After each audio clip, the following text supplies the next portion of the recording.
Isa lang kasi magluluto ako ng ano ngayon eh. Ito, tinan mo naman to. Di ba? Yeah. Wala silang ganito doon. Ayan. Tapos saging. Ayan. Bumili ako ng saging kakasaba. At saka ito. Babalik ako dito, ate. Binisita lang talaga kita dito. Pero pag may halo-halo ka talaga. Grabe. Kahit ano. Kahit malamig, maghahalo-halo ako. Coming soon daw, coming soon. Coming soon. Tsaka naka-ano naman siya, naka-reels naman siya eh. Diyos ko po, nagpa-pop out sa akin. Ayan. Ayan, basta pagkain, ang bilis mo talaga. Oy, agawad, wag kang ganyan. Paano natin kaligayahan? Oo, at saka hindi. Oo.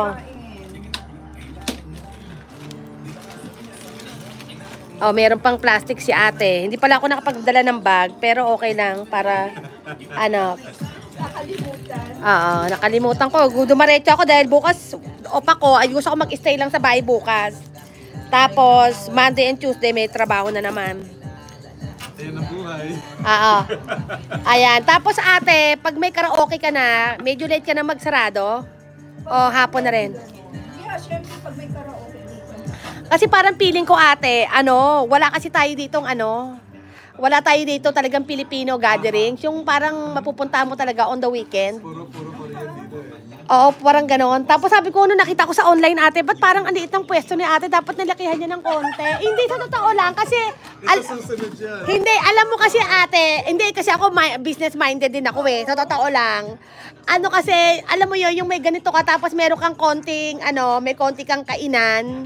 Yung alam mo yun, yung total naman ate, nandito ka rin na, nagbabate ka ng tinda mo. So, while you doing cooking a little bit, while you're watching di ba, a little bit. Tapos, alam mo mga Pilipino, di ba? Kasi minsan kahit ayaw na, kagaya itong turong, busog na ako, nakita ko, di bumili ako, di ba? Ganun lang naman yun. Oo, takam-takam. Oo, alam mo yun? Ayan. Joyful, mega shout out. Ayan, yung ibang mga viewers ko, hindi nagsusulat na comment, nakikinig lang sila. Kasi early in the morning sa kanila eh. Minsan iba naman matutulog na.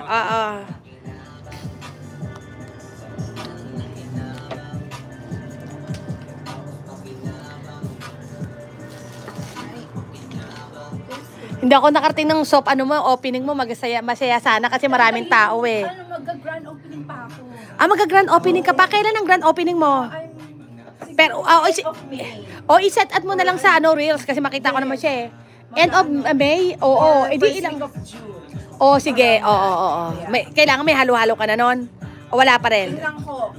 Itatry ko na Hindi. Grand opening. Ano yung Oo nga, grand opening. Grand opening. Malapit na eh.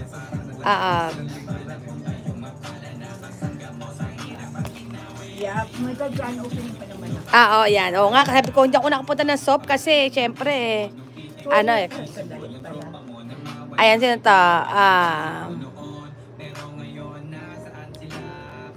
Ate, yung turon mo, ikaw gumawa niyan? Yung turon? Okay.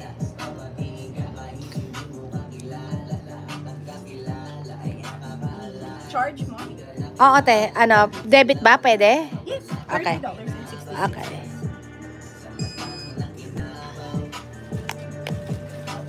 Do you wanna hold this? Diyan na lang ate. Salamat ate. Signature? Do you wanna sign? Mga kapitbahay, nakadala. Or email? Okay na ate. Wag na. Oo, okay na.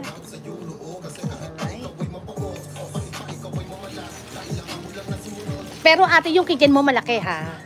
Nakita ko eh. Medyo magulo kasi ngayon. Pero Oo.